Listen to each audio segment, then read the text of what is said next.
आर्य समाज पत्रोडतर्फे श्रावणी पर्व वेदप्रचार सप्ताहाचे आयोजन केले असता त्याचे समापन यादववंशीय कुळातील गवळी समाजाची वस्ती असलेल्या डोंगराळ भागातील उपातखेडा येथे पंचकुंडीय महायज्ञ ग्रामपंचायत सरपंच सदस्यांचा सत्कार समारंभासह गोपाळकालाच्या महाप्रसादाने झाले।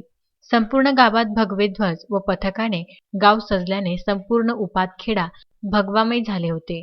सत्य सनातन वैदिक धर्माचे वैज्ञानिक मर्म, पर्यावरण शुद्धी व कल्याणकारी शिवतत्वांचे शुद्ध स्वरूप उच्च कोटीच्या विज्ञानाद्वारे सहजतेने ज्ञान सर्वसामान्यांना समजावे, गायत्री यज्ञाच्या पुण्यप्राप्तीकरिता परमात्म्यांची वेदवाणी घरोघरी पोहोचवण्यासाठी व कोरोना महामारी निवारणार्थ रक्षाबंधन ते गोकुळाष्टमी 30 ऑगस्ट पर्यंत आर्य समाज मंदिरसह परिसरातील घरोघरी यज्ञ हवन झाले।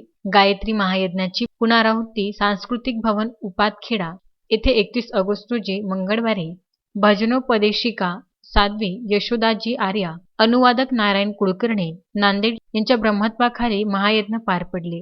यावेळी जिल्हा भाजपा उपाध्यक्ष सुधीर रसे, उपसरपंच अतुल वाट, सागर मामनकर, जयराम खडके, गणपत खडके, उपातखेडा येथील ग्रामस्थ उपस्थित होते।